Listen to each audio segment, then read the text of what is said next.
불꽃교회 성도님들 너무나 반갑습니다. 또 귀한 은혜의 자리에 말씀 나눌 수 있는 자리에 또 초대해 주시고 또 귀한 하나님의 시간에 은혜 나눌 수 있는 이 자리 주셔서 감사합니다. 제가 기도 잠시 하고 또 하나님이 주신 말씀 함께 나누도록 하겠습니다. 사랑의 하나님 감사합니다.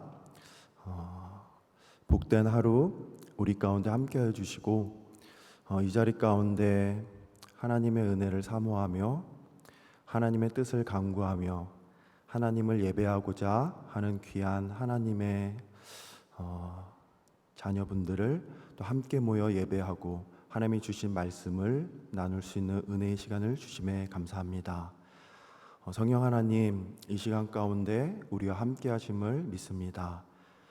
이 시간에 이 자리에 나온 한 분 한 분의 마음 속에 하나님을 향한 그 마음을 하나님께서 기억하여 주시고 이 시간에 부족한 종을 통하여서 하나님이 우리에게 주시는 그 하나님의 마음을, 하나님의 음성을 우리가 함께 나눌 수 있는 은혜의 시간이 되어지기를 간절히 소망합니다.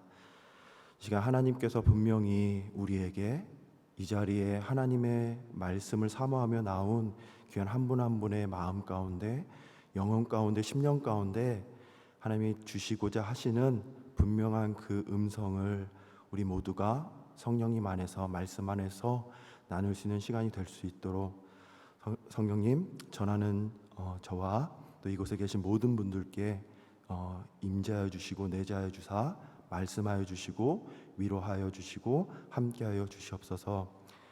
이 시간에 성령님 함께하여 주실 줄 믿고 감사드리며 모든 말씀 우리를 구원하신 예수님의 이름으로 감사하며 기도합니다. 아멘. 오늘의 이 말씀은 여러분 너무도 많이 알고 계시는 그런 내용이실 텐데요. 저는 성경을 읽으면서 참 궁금증이 좀 많은 사람인 것 같습니다. 그래서 성경을 읽으면서 여러 가지 질문들을 많이 떠올리게 되는데요. 이 아브라함의 이야기를 들으면서 최근에 더 마음속에 들었던 궁금증이랄까요? 질문이랑이 하나 생겼는데요. 이겁니다. 질문은 이겁니다. 아브라함은 하나님의 음성을 도대체 어떻게 들었을까라는 그런 질문이 마음속에 이렇게 생겨나게 되는 것 같습니다. 저희가 이곳에 계신 분들은 그런 질문을 해보셨는지 모르겠고 또 아브라함이 실제로 어떻게 들었는지 생각을 해보셨는지 모르겠습니다. 그래서 제가 한번 적어봤습니다. 어떠한 방법으로 들었을 수 있을까? 그래서 몇 가지를 적어보았는데요. 보통 굉장히 신비한 체험적인 방법으로 하나님이 눈앞에 나타나셔서 얘기하셨을 수도 있고요. 아니면 다니엘에게 나타나셨던 것처럼 환상을 통해서 말씀하셨을 수도 있고요. 아니면 지금 제가 여러분들에게 설교를 하는 것처럼 아브라함의 귀에 사람이 들을 수 있게, 아브라함이 이해할 수 있게 하나님이 어떤 음성으로 얘기해 주셨을까? 아니면 제가 얘기했던 이 모든 것이 아니라 마음속에서 어떠한 조용하지만 하나님이 아브라함에게 삶으로 나아가야 할 방법들을 말씀해 주셨을까? 이런 질문들이 떠올랐습니다. 핵심을 말씀드리면 아브라함은 성경에 기록되어 있는 대로 하란을 떠나 하나님이 명령하는 곳으로 가라라는 그 명령을 어떻게 확인을 했을까라는 그런 질문이 떠올랐습니다. 제가 얘기했던 여러 가지 방법 중에 또 이 방법 외에도 다른 방법이 있겠지만 분명한 것은 아브라함이 그 당시 하나님이 아브라함에게 주셨던 그 메시지와 음성을 분명히 분별했다라는 사실은 확실한 것 같습니다. 그래서 이러한 궁금증을 가지고 이제 아브라함의 이야기와 앞뒤를 이렇게 읽어보니 제 눈에 이렇게 새롭게 들어오는 내용이 있었습니다. 아브라함의 아버지였던 데라의 이야기가 이렇게 들어오게 되었는데요. 데라는 사실 그 우상을 만드는 사람이었습니다.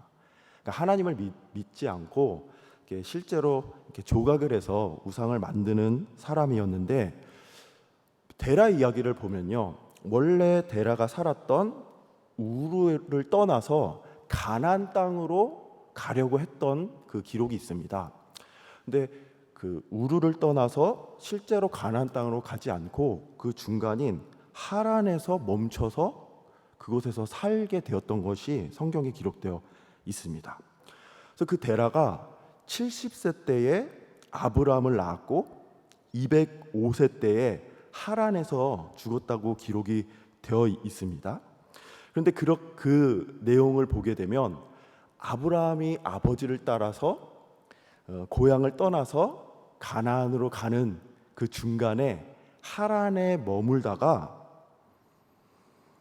75세쯤 되었을 때 아버지와 같이 살다가 갑자기 75세 되었을 때 하나님에게 음성을 듣고, 아버지가 원래 가려고 했던 같은 지역이었던 것 같아요. 가나안 땅으로 가야 된다라는 하나님의 음성을 듣고 그 길을 가게 됐다라는 것입니다. 결국에는 아브라함이 어떻게 보면 아버지와 함께 갈대 우르에서 가나안까지 가는 여정 가운데 어떠한 목적에 의해서 아버지가 그 가나안 땅을 향해 가려던 것을 완성하지 못하고 멈추었던 하란 땅에서 75세면 사실 젊은 나이가 아니거든요. 그 나이에 하나님의 음성에 따라서 그 가나안 땅으로 결심을 하게 되었던 것이죠. 그래서 이러한 이야기를 읽어보면서 마음속에 이건 제가 생각을 하는 겁니다. 과연 하나님이 아브라함에게 75세 때 딱 그때 얘기를 하셨을까? 아니면 하란에서 머무르고 있는 오랜 시간 동안에 어떤 그 마음속에서 내가 아버지가 살았던 이 하란에서 멈춰져 있었던 삶에서 머무르는 것이 아니라 이것을 넘어선 아버지가 살았던 삶에서 멈추는 것이 아니라 우상을 만들고 우상을 믿었던 아버지의 삶에서 멈추는 것이 아니라 그것을 넘어선 어떤 하나님, 참된 진리를 향해서 나가야겠다라는 마음이 75세 때 하나님이 확 주셨을 수도 있을 것 같고요. 그 전에도 아버지의 삶을 보면서 그런 마음이 계속 있었을 수도 있을 거라는 생각을 하게 됐습니다. 근데 이러한 생각을 하게 됐던 이유 중에 하나가요, 이제 아브라함과 아버지 간에 있었던 전승이라고 해야 될까요? 이제 신학교 다닐 때 배웠던 내용인데, 하루는 이게 전승입니다. 하루는 아브라함이 아버지가 만들어 놓은 우상들을 다 부수고 그 중에서 제일 큰 우상만 하나만 남겨둔 겁니다. 그래서 아버지가 밖에 나갔다 들어왔는데 자신이 만들어서 팔아야 될 우상들이 다 망가지고 하나만 이렇게 서 있어서 막 화를 내면서 이게 도대체 어떻게 된 일이냐라고 이렇게 아브라함한테 물었을 때, 아브라함이 아버지, 제가 봤는데요, 저 지금 남아있는 하나의 우상이 갑자기 움직이기 시작하더니 모든 다른 우상들을 부셔버렸습니다 라고 얘기를 한 거죠. 그랬더니 그 얘기를 들은 아버지가 그게 말이 되냐, 어떻게 내가 손으로 만든 우상이 움직여서 다른 우상을 부실 수 있느냐, 딱 이렇게 얘기하니까 아브라함이 맞습니다 아버지, 그런데 아버지는 아버지 손으로 만든 진짜 신일 수도 없는 그 우상을 왜 믿고 계시고 그렇게 살아가고 계세요? 라고 했던 그런 전승이 있습니다. 그래서 이런 것들을 제가 이렇게 성경을 읽으면서 아브라함이 75세 때 하나님이 딱 진짜 나타나서 아브라함아 가야 한다 라고도 말씀하셨을 수도 있지만, 우상을 만드는 아버지의 삶을 보면서 과연 저 돌덩이가 진짜 신일까? 사람이 만든 저런 나무 조각들이 신일 수 있을까? 분명히 그걸 넘어선 진짜 우리를 창조한 그 하나님이 분명히 있으실 거고, 나는 아버지의 신앙에 멈추는 것이 아니라 정말 살아계신 그 진리의 어떠한 창조들을 위하여 살아가겠다라는 그런 마음을 그 이전부터 갖고 있다가 75세가 되어서, 모르겠습니다, 어떠한 그 계기가 있었는지 모르겠지만 그 순간에 떠나가게 된 것이 아닌가라는 생각을 하게 되었습니다. 근데 제가 사실 이런 질문을 하게 되고 또 여러분들과 나누는 것들의 가장 중요한 이유는요. 저는 믿고 있는 것이요. 저를 포함하여서 이곳에 있는 모든 분들이 하나님을 믿는 단 한 가지의 마음은 저는 그렇습니다. 지금 하나님이 나에게 말씀하시는 하나님의 음성이 무엇인지를 들을 수 있는 자가 되는 것이 저의 간절한 소망이거든요. 여기 계신 모든 분들도 저하고 동일한 마음이라고 생각합니다. 근데 그런 생각을 들면서 그러면 그 하나님의 음성을 어떻게 듣고 분별할 수 있을까라는 질문을 하게 되는 것이죠. 그러면서 이제 성경에 기록된 아브라함의 삶을 들어가서 또 다른 질문을 제가 스스로 해본 것은, 그러면 과연 아브라함이 75세 때 하나님이 너가 이 땅을 떠나서 내가 명령하는 땅으로 가라, 그럼 너를 축복되게 하겠다라고 한 그 음성을 들은 아브라함이, 그렇다면 그 음성을 들었던 것처럼 매 순간 하나님이 주시는 음성을 과연 들었을까? 정말 매 순간 아브라함은 하나님이 아브라함에게 말씀하셨을까? 라는 그런 질문이 들게 되는 거죠. 이 질문에 여러분은 어떻게 생각하시고 어떻게 답하실 수 있으실 것 같으세요? 저는요, 아브라함의 매 순간에 하나님의 음성을 분별하지는 못했을 거라고 생각을 합니다. 왜냐하면요, 아브라함의 여정을 가만히 읽어보면요, 아브라함이 굉장히 잘못된 선택을 하기도 하고요.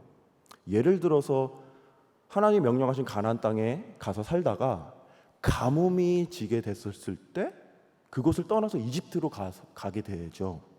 그리고 이집트 땅에 들어가게 되었을 때도 사랑하는 아내, 그러니까 그 당시에는 무법천지, 지금도 한국에서 조금 여러 가지 정말 깜짝깜짝 놀란 일들, 서현역에서도 일어났던 일들이 있는데, 그 당시 때는 더 법이 없었기 때문에 이쁜 여자가 있으면 남자가 이렇게 그 사람을 처치하고 그 여자를 차지할 수 있는 그런 무법천지의 시대였기 때문에, 아브라함이 이집트 땅에 들어가면서 당신이 너무 예쁘니까 나의 아내가 아닌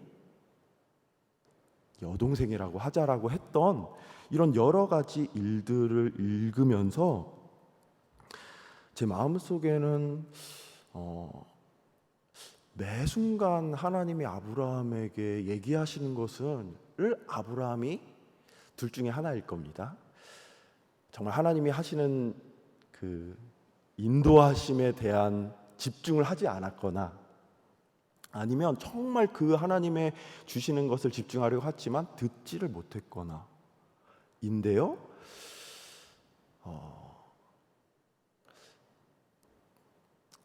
아브라함이 하나님이 이삭을 그 자녀를 통해서 많은 나라를 주시겠다고 말씀하신 것이 75세 때 말씀이셨거든요. 근데 그 이후에 10년 동안 아브라함이 자녀를 낳지 못하는 상황이 됩니다. 그래서 10년이 지난 후에 아브라함이 하나님이 10년 전에 분명히 나에게 말씀하셨는데 그 다음에 특별한 말씀이 없으셨던 것 같아요. 만약에 그 중간에 아브라함아 조금만 더 기다려, 100살 때 날 수 있을 거야 라고 했으면 아브라함이 여종을 통해서, 하갈을 통해서 이스마엘을 낳지 않지 않았을까라는 생각을 하게 되는 겁니다. 근데 성경을 보면 75세 때 분명히 하나님이 아브라함에게 너를 통해서 자손을 준다고 이야기하였지만 그 다음에 하나님이 침묵하셨던 것 같아요. 그래서 10년이 지난 후에 아브라함과 사라가 분명히 하나님이 10년 전에 이야기하셨는데, 그건 분명한데 그때 얘기하셨던 것이 나와 당신 사이가 아니라, 원래 그 당시 때 자녀를 낳지 못하면 저희도 예전에 그 대신 씨바지라는 그런 제도가 있었잖아요. 낳지 못하면 다른 여인을 통해서 아들을 낳는 것처럼 그러한 풍습이 그 당시에도 있었던 것 같아요. 그러니까 10년이 지나고 난 다음에 이제 사라가 그렇게 얘기합니다. 하나님이 분명히 우리를 통해서, 당신을 통해서 자녀를 주신다고 하셨는데 당신과 내가 10년 동안 노력을 했지만 자녀가 없는 걸 보니, 그럼 우리가 생각하는 우리 둘을 통해서가 아니라 하갈을 통해서 나라고 하신 것 같다 하면서 그렇게 진행을 하였잖아요. 근데 한참 지난 후에 하나님이, 그러니까 그 전에 얘기하시면 참 좋겠는데 한참 뒤에 그것이 아니라 분명히 너와 사례를 통해서 낳게 될 거라고 한참 뒤에 얘기를 하십니다. 그래서 이러한 성경의 내용을 제가 읽었을 때, 제가 이해할 때는요, 틀릴 수도 있을 것 같습니다. 근데 제가 이해하기로는 아브라함이 하나님의 음성을 따라서 쫓으려는 그런 진실된 마음으로 살아갔지만 매 순간 하나님께서 분명하게 매 순간은 얘기하시지 않으셨던 것 같아요. 분명히 얘기하셨지만 몇 년에 한 번씩 그렇게 얘기하셨던 것 같습니다. 제가 이러한 이야기를 드리는 것은요, 사실 이곳에 계신 분들이 이게 잘 아실지 모르겠지만 이제 저의 신앙적인 배경은 저의 할머니셨던 지옥현 장로님이시고 지금 양평대한 수도원에서 하셨던 그 어떤 신앙적인 일들이 저의 그런 백그라운드였었던 것입니다. 근데 제가 어릴 적에 할머님과 저와의 삶을 이렇게 돌아보면요, 여러 가지 추억들과 대화들이 이렇게 기억이 나는데요, 그 중에서 몇 가지가 분명하게 기억나는 것이 하나가 있는데 그 중 하나가 제가 고등학교였던 것 같아요. 근데 할머님께서 저한테 그냥 왜 그런 얘기를 하셨는지 모르겠는데 저한테 이렇게 얘기하셨어요. 진수야, 나는 매 순간 하나님한테 기도해. 그리고 계속 하나님한테 물어봐. 길을 걸으면서도 하나님, 내가 무엇을 해야 할까요? 또 어느 장소에 가면 하나님, 제가 오늘 여기 왜 와야 했죠? 무엇을 해야 하죠? 하나님 무엇을 원하시죠? 이곳이 하나님이 원하시는 것인가요? 뭐 이렇게 질문한다는 얘기를 모르겠습니다. 그 앞뒤 맥락은 기억이 안 나는데 그 대화 내용은 기억나요. 그래서 그 얘기를 들으면서 이 얘기를 왜 나한테 하시지? 그랬던 기억이 납니다. 그래서 그 포인트는 그런 것 같습니다. 할머님이 매 순간 살아가면서 하나님 지금 저에게 무엇을 원하시나요? 기도하고 그것을 주시면 그대로 살아가려고 하셨던 거라고 저는 이해를 하고 있습니다. 근데 사실 제가 신앙을 갖게 되었을 때는 할머님이 돌아가셔서 할머니한테 여쭤보진 못했지만, 할머니 그러면 매번 그렇게 기도하시면 하나님이 매번 알려주세요? 를 물어보고 싶었거든요. 근데 제가 이해하기로는 할머님도 매번 물으셨지만 매번 알지는 못하셨을 것 같아요. 근데 그런 대화의 전인지 후인지는 잘 모르겠어요. 86년도에 할머님이 이제 지금 양평대한 수도원이라는 곳에 가보셨는지는 모르겠는데 그곳에 86년도에 이제 땅을 사신 거죠. 근데 제가 할머님과 대화를 돌아보면 할머님이 그 땅을 찾으신 것도 그냥 할머니의 삶대로 하나님, 제가 기도원을 하고 싶은데, 그런 얘기를 저한테 해주시지는 않았는데요, 제가 유추하는 겁니다. 하나님, 제가 어느 곳을 가야 할까요? 어느 곳이 하나님이 원하시는 장소일까요? 어느 곳에 기도원을 세워야 할까요? 라고 기도하셨을 것 같아요. 그래서 제가 듣기로는 처음 86년도에 그 기도원을 샀을 때 소외양간이라고 들었습니다. 아무것도 없는 소외양간을 사셨던 것 같아요. 저도 기억이 나는 게 86년도에 그렇게 하고 예배를 드리고 제가 중고등학교 때 기도원을 많이 갔었는데요, 지금은 막 양수역이 막 생기고 두물머리가 굉장히 핫한 플레이스가 돼가지고 또 자전거 타는 사람들의 막 성지가 돼가지고 토요일에는 들어가는데 막 너무 막혀가지고 이렇게 되는 곳이 됐거든요. 저는 미국 갔다 와서 그곳을 이렇게 지나가면서 여기가 왜 이렇게 너무 놀라운 거죠. 제가 이제 중학교 고등학교 때 그때는 양수역까지 가는 버스는 있었고요. 양수리까지 가는 버스가 있었고요. 양수역 자체가 없었습니다. 그래서 버스를 타고 양수리에 가서 거기서 마을버스도 없어서 차를 타고 가거나 아니면 지나가는 분들한테 좀 태워주세요 하거나 아니면 중학교 고등학교 때 형들하고 막 얘기하면서 한 2시간 걸어서 기도원 올라갔던 그런 기억이 있거든요. 근데 지금은 굉장히 많은 사람들이 몰리는 곳이 됐고 또 목사님과 여러 가지 이야기를 하다가 그런 이유 중에 하나가 이제 수도권과 가까운 곳에 사람들이 많이 몰리는 곳이 되었다라는 그런 이야기를 나누면서 저는 도대체 할머니가 그 당시 때 그것을 어떻게 찾았을까 모르겠습니다. 뭐 우연일 수도 있을 것 같아요. 근데 또 한편으로는 저는 하나님을 믿는 그런 자로서 할머님이 그런 기도를 하나님께 드렸을 때 하나님께서 그 곳을 이렇게 할머님께 인도하시고 그 안에 있는 계획을 이룬 것이 아닌가라는 생각을 하게 되었습니다. 그것이 저의 배경이었던 것 같아요. 근데 그런 할머니를 저희 할머니를 두고 그 집안에서 자라고 또 아버지도 목사님 전영재 그러니까 작은 아버지도 그런 목사님의 집안에서 그런 기도원 집안에서 태어났지만요. 사실 저는 그 하나님에 대한 믿음은 사실 없었던 것 같습니다. 그래서 목사님과 식사를 하면서 예전에 이야기를 하는데 목사님이 저를 2002년에 저를 보셨다고 얘기를 하시더라고요. 저는 기억이 안 나는데 그때 2002년도가 제가 이제 저희 할머님과 부모님의 그러한 신앙적인 배경에서 목회자가 되고자 원하는 그러한 길에서 벗어나고 싶어서 미국으로 이제 드럼을 유학하러 가기 바로 그 전에 목사님을 만났던 것 같아요. 그래서 그 2002년에 이제 저는 이제 그 할머니와 그런 부모님의 신앙적인 모습이 있었지만 저에게 와닿지 않았던 그 하나님을 떠나서 이제 미국으로 가서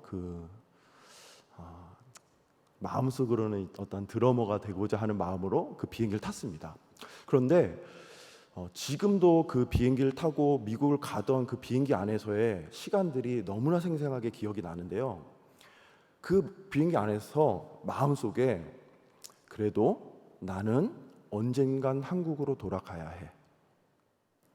그리고 한국에서 다음 세대를 위한 어떠한 일을 해야 돼라는 마음이 그 마음속에 있었어요. 근데 이게 참 지금 생각하면 그때는 어떻게든 목회를 하고 싶지 않고 다른 분들은 부러워할지 모르겠지만 저에겐 너무나 답답했던 그런 가정을 도망쳐서 새로운 드러머로서의 길을 가는 그 비행기 안에서 너무 마음속에 선명한 그런 마음이 있었던 것 같습니다. 그래서 이거 내가 어릴 적부터 할머님이 계속 저에게 얘기해서 세뇌당한 건가? 아니면 정말 하나님이 그 당시 때 나에게 마음을 주셨는가는 잘 모르겠지만 그 마음으로 비행기를 타고 가면서 제가 그때 하나님에게 그런 대화를 했던 것 같습니다. 하나님, 제가 딱 1년만 드럼을 치겠습니다. 딱 1년만 드럼을 치고 다시 목회로 돌아오겠습니다 라는 말을 속으로 했던 것 같습니다. 그래서 2002년에 그렇게 미국에 도착해서 이제 드러머의 사역을 하게 되었는데요. 제가 1년을 그렇게 드럼을 치고 약속대로 목회로 돌아왔을까요? 아니면 계속 드럼을 했을까요? 네, 계속 드럼을 하나님께 한 약속을 지키지 못하고 계속 드럼을 치게 되었습니다. 왜냐하면 제가 생각했던 것보다 그 드러머의 길이 좀 잘 열렸던 것 같습니다. 그래서 계속 그 드러머의 길을 2002년부터 2006년까지 놓지 못하고 하고 있었는데요. 2006년에 드러머로서 간 그 미국의 PCA 교단의 일랜드라는 장로교회가 있었습니다. 그곳에 정말 드러머로 이렇게 가게 되었는데요. 2006년에 갑자기 그곳에서 사역하시던 분이 떠나시면서 그곳에서 제가 한인 유학생 담당 전도사가 된 겁니다. 근데 이게 여러분들 뭐 그럴 수도 있지라고 하실 수 있지만 그 교회가 한 2,000명이 모이는 교회였어요. 그리고 그 한인 유학생들이 한 50명에서 70명 모이는 그런 곳이어서 그곳에 이제 뭐 지금도 그렇지만 이곳에 목회를 원하시는 장로교 목사님들 그리고 한인 유학생들을 전문으로 하기 위해서 그 한인 유학생 목회를 어떻게 해야 되는지 박사 논문을 쓰신 분들이 이렇게 지원하는 곳이었거든요. 근데 저는 그 당시 때 그 전도사도 아니었고 목회 경험도 없었고 드러머로 그 자리에 가서 이제 드럼을 치고 있었던 거예요. 근데 먼저 했던 전임자 사역자 분이 떠나시면서 모르겠습니다. 그분이 왜 저를 그렇게 보셨는지 모르지만 제가 그 담임 전도사가 되어야 된다고 얘기를 한 거예요. 근데 그 얘기를 듣고 그곳에 이제 당회죠, 장로교니까 장로님들이 모이셔서 그 얘기를 듣고 말도 안 된다라고 하고 바로 거절을 하셨죠. 근데 그 일 이후에 정말로 다시 한번 제가 될 수밖에 없는 상황이 이렇게 되면서 그곳에서 제가 전도사 사역을, 저에겐 좀 기적 같은 일이었던 것 같아요. 그 일을 하게 되면서 그 순간이 저에게는 하나님이 저희 아버지, 제 어머니, 할머님이 아니라 하나님께서 저에게는 기적과 같은 전도사 사역을 맡겨주시면서 저를 목회로 부르셨다라는 어떠한 그런 순간이 되었던 것 같습니다. 그것이 어떻게 보면은 하나님이 아브라함에게 얘기하셨던 것처럼 그런 순간처럼 저에게는 그 순간이 진수야 뭐 이렇게 얘기하시진 않으셨어요. 내가 원하는 그 목회 길을 가기 원한다라고 부르셨던 그런 사건으로 다가오게 됐던 것 같습니다. 그래서 그 교회에서 전도사로 사역을 하게 되면서 정말 괴로운 순간이었던 것 같습니다. 왜냐하면은 신학교는 졸업했지만 목회를 위한 제대로 된 공부를 하지 않았거든요. 설교를 어떻게 준비해야 되고 성경을 어떻게 연구해야 되는지 전혀 준비를 하지 않아서 그 주에 설교를 준비하는 것 때문에 정말 3일 동안 하나님 이렇게 했던 것 같습니다. 그래서 그렇게 사역을 하면서 깨닫게 된 게, 하나님, 제가 정말 하나님을 위한 목회의 길을 가기 위해서는 성경과 목회에 대해서 다시 한번 기회를 주시면 공부를 해야겠습니다를 결단하게 된 거죠. 그래서 2007년이었던 것 같습니다. 2007년 8년에 이제 켄터키로 넘어가서 그곳에서 신학을 시작하게 되었던 것 같습니다. 그러면 그곳에서 진짜 드럼 원래 하루에 6시간은 연습을 해야 되거든요. 근데 거길 떠나면서 드럼과 모든 것을 다 내려놓고 성경 연구, 목회를 위한 시간을 계속 가지게 됐던 것 같아요. 그래서 2008년부터 2013년까지 그렇게 목회학과 성서학을 그렇게 공부했던 것 같습니다. 그리고 원래 계획은 2013년에 이제 한국에 들어올 계획이었어요. 그 이유가 뭐였냐면요, 이제 저의 그 첫째와 둘째 아들이 이제 둘째가 이번에 대학을 졸업해서 이제 대학생이 되었는데요. 그때 첫째가 딱 3학년이었어요. 그래서 선배 목사님들이 너가 한국에 들어가서 아이들이 적응하려면 3학년 때는 들어가야 된다. 그래야지 애들이 한국에 가서 문화도 적응하고 한글도 익힐 수 있다라고 해서 2013년에 딱 들어올 결심을 하고 있었던 겁니다. 근데 그 2013년에 이제 성서학 MA를 마치고 딱 들어올 계획을 하고 있는데 1월에 박성수 목사님이라는 분이 있으신데, 그 당시에 그곳에서 제작교회라고 이렇게 유학생들을 위해서 개척한 교회를 하시다가 박사과정을 마치시고 이제 한국에 들어가실 그런 상황이 되신 거예요. 그래서 1월에 저를 찾아와서 목사님, 제가 이제 한국에 들어가야 될 상황이 되었는데 목사님이 이 제작교회를 좀 맡아주셨으면 좋겠습니다로 얘기를 하신 겁니다. 근데 그때는 저는 제작교회를 내가 맡아야 될 이유도 없고 첫째를 위해서는 한국을 가야 되기 때문에 목사님, 저는 아닌 것 같습니다. 저는 하나님이 그런 마음을 주신 적도 없고 아이들 위해서 거기를 가야 됩니다라고 이제 거절하고 다른 분을 찾아보십시오 하고 이렇게 시간이 지났습니다. 근데 5월이 그 목사님이 6월에 가셔야 되는데 5월까지도 사역자를 찾지 못했던 것 같아요. 그곳에 오고 싶어 하시는 분은 있으셨던 것 같은데 어떤 이유로 그분은 어떤 후임 분이 아니라고 생각하셨는지 5월까지 공석이 된 겁니다. 그래서 그런 상황이 되고 있다가 제가 그 마지막 학기죠. 마지막 학기 딱 끝내고 이제 한국에 들어가야지 라는 생각을 하고 이제 마지막 수업, 마지막 과목 페이퍼 딱 하나 남기고 제가 공부를 잘 못해가지고 그것도 밤을 새면서 그 페이퍼를 막 썼습니다. 지금도 너무나 선명한데요. 그래서 살았던 집에 그 식탁에 앉아서 새벽 6시까지 막 쓰면서 6시까지 써야 돼 하고 6시에 페이퍼를 딱 마무리하고 제출을 하는데요. 정말 그때 마음속에 하나님이 진수야, 내가 너에게 목회와 학업 다 할 수 있는 힘을 줄 테니까 그 제자교회에 맡고 그곳에서 사역하고 목사 안수를 받고 한국으로 돌아가. 약간 이런 비슷한, 정확하게 이렇게 말씀하셨다는 아니지만 제 마음속에 그 전까지는 그런 생각이 한 번도 없었는데 그 딱 제출하면 딱 내는데 마음속에 진수야, 그 제자교회를 너가 맡아서 해라는 어떠한 그런 마음이 확 든 겁니다. 그래서 그 페이퍼를 제출하고 바로 목사님한테 전화해서 목사님, 오늘 아침에 하나님이 이런 마음을 주셨는데 제가 하겠습니다 라고 해서 그 교회를 이제 3년을 섬기고 4년을 섬겼습니다. 4년을 섬기고 2017년에 이제 한국에 돌아오게 되었습니다.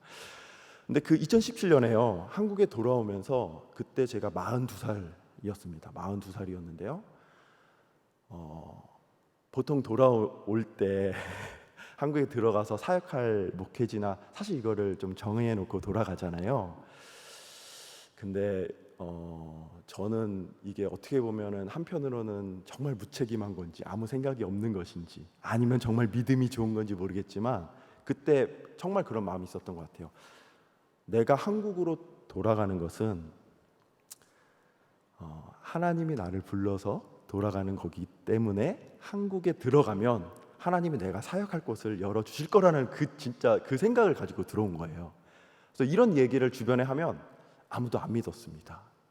어떤 분들은 제가 아버님이 그때 은퇴할 때가 됐으니까 룻교회로 오는 거 아닌가 이렇게 오해하신 분도 있었지만 정말 그때 그러한 마음을 가지고 들어왔던 것 같아요. 그래서 진짜 그런 마음이었습니다. 그래서 들어와서 이제 첫째와 둘째 아이들이 다닐 학교를 찾으러 돌아다녔죠. 네, 사실 국제학교는 이렇게 제가 돈을 벌어봤자 얼마 벌겠습니까? 그래서 엄두도 못 내고 양평대한 수도원에서 제가 살고 있었기 때문에 거기서 가장 가까운 둘의 학교를 보내려고 했습니다. 그래서 그 학비를 알아보고 이제 진행하고 있었는데 그때 이제 페이스튼에 다니시고 있던 선배 목사님이 제가 한국에 왔다는 것을 알고 전화를 주셔서 전 목사 한국에 들어왔다며? 네, 들어왔습니다. 아이들 학교는 어떻게 해? 그래서 둘의 학교를 알아보고 있는데요. 그때 그 목사님이 그 아이들이 한글로 어떻게 공부하냐, 지금 내가 다니고 있는 페이스튼 학교에 목회자 자녀 장학금이 있으니 와서 한번 인터뷰를 해봐라, 장학금을 알아보라 라고 한 거죠. 그래서 뭐 사실 우여곡절이 많지만 너무 길어지기 때문에 그래서 그것을 진행하고 갔는데 학교 측에서 학교에 재정이 없어서 더 이상 받지 못합니다, 이런 상황이 한 번이 있어서 다시 선배님한테 선배님 자리가 안 되네요, 그냥 저는 다른 곳 가겠습니다 했더니 한 번 자리를 다시 알아봐 주겠다고 해서 자리가 다시 만들어져서 그때 교장 선생님과 학부모로서 인터뷰를 하러 가서 만난 겁니다. 만나서 제가 이제 미국에서 이렇게 사역하다 이제 한국에 들어와서 이제 조금 쉬었다가 이제 사역할 곳을 하나님이 인도해 주신 곳을 찾으려고 합니다. 막 설명을 했더니 그 교장 선생님이 가만히 듣고 계시다가 최근에 저희 학교에서 교목으로 하시던 분들이 다 사임을 하게 돼서 교목의 자리가 있는데 목사님 혹시 교목으로 일해 주시면 두 아이들 전액 장학금으로 학교 다닐 수 있게 해드리겠습니다, 이렇게 하시는 거예요. 너무 좋은 제안이지만 저는 항상 이제 하나님이 주신 길인지를 물어봐야 돼서 그러면 제가 한번 주말에 기도해보고 이제 다음 주에 연락드리겠습니다. 이제 집에 돌아와서 이제 기도하고 하는 가운데 제가 마음 먹고 들어왔던 그 마음처럼 하나님이 두 아이들의 어떤 학비가 좀 많이 나가거든요. 그것을 해결해 주시면서 또 제가 일할 수 있는 곳으로 인도해 주셨다라는 생각을 가지고 그쪽에서 사역을 2017 18년 봄부터 사역을 시작하게 되었던 것 같습니다. 그래서 그런 어떠한 하나님, 그러니까 그때는 저의 마음이 그랬던 것 같아요. 할머님이 하셨던 그 삶을 기억하면서 내가 그렇게 걸어가면 하나님이 할머님에게 해주셨던 일처럼 나를 인도해 주실 거라는 믿음을 가지고 그렇게 살았던 것 같습니다. 근데 그렇게 해서 정말 좋은 일들만 많이 생기면 참 좋을 텐데요. 그 학교를 다니면서 정말 힘든 일이 하나가 발생이 되는데 제 목사님에게도 좀 나눴는데요. 제 첫째도 한국에 와서 되게 힘들어했어요. 아무리 국제학교라고 해도 너무나 힘들어하고 되게 힘들어했지만 그래도 어떻게 적응이 됐는데요. 둘째인 예빈이는 몰랐던 것 같아요. 제가 한국에 와서 알게 되었는데 8학년, 9학년 됐었을 때 이 아이가 보통 아이와 조금 다른 걸 알게 된 것 같아요. 그 아스퍼거 증후군의 ADHD를 가지고 있는 아이였어요. 그러니까 쉽게 말씀드리면 약간 우영우 같은 그런 아이인데 그렇게 천재적인 건 아니고 약간 그런 사회성이 떨어지게 태어난 아이였던 거예요. 근데 보통 그런 아이들은 초등학교 때 발견이 되거든요. 왜냐면 학교에서 아이가 소통이 안 되니까 엄청 폭력적이거나 아이를 때리거나 해서 그게 발견이 되는데 예빈이는 그게 발견이 되지 않고 한국에 들어와서 2년이 지난 후에 발견이 된 거예요. 그러면서 이 예빈이가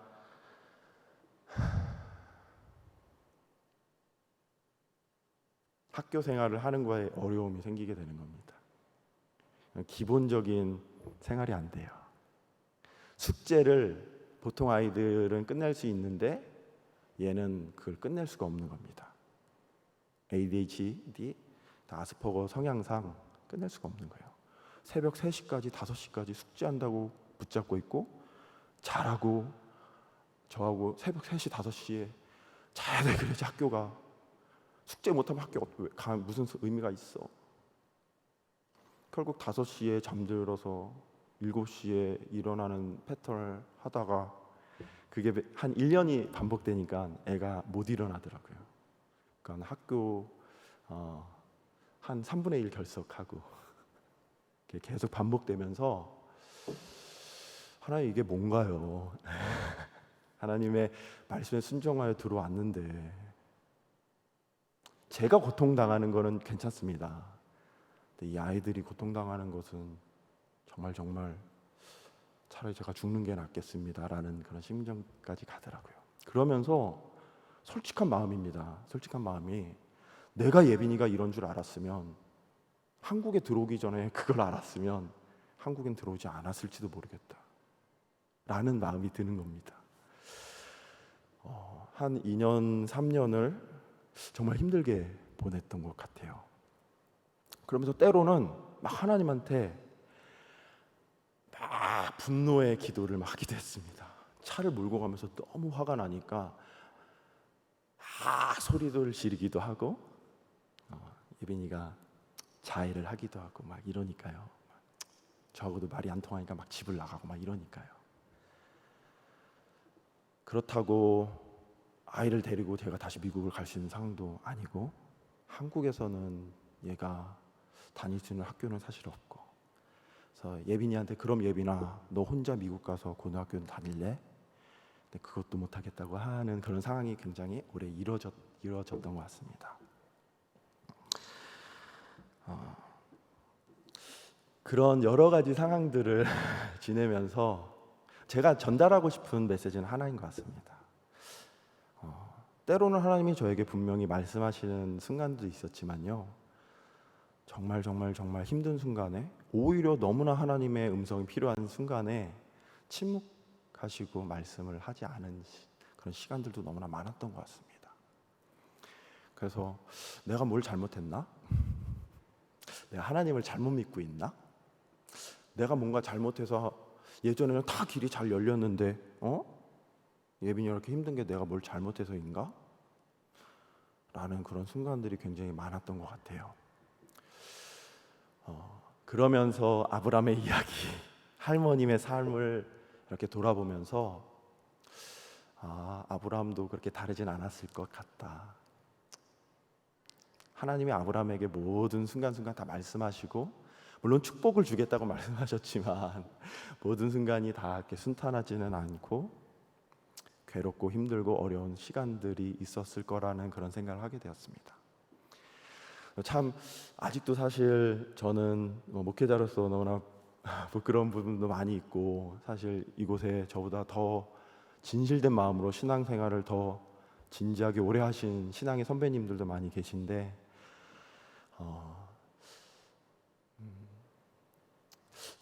제가 경험한 할머니의 삶, 그리고 저희 짧지만 제 마음속에 지금도 사실은 변함이 없는 것 같습니다. 한 가지 소원은 지금도 하나님이 저에게 말씀하여 주시고,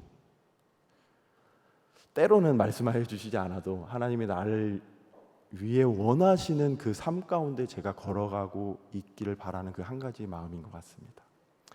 아마 이곳에 계신 모든 분들도 여러 가지 상황 속에서 또 나눌 수는 없지만 또 힘듦과 어려움, 그런 시간을 걸어가고 계시는 분들이 있을 것이라고 생각합니다.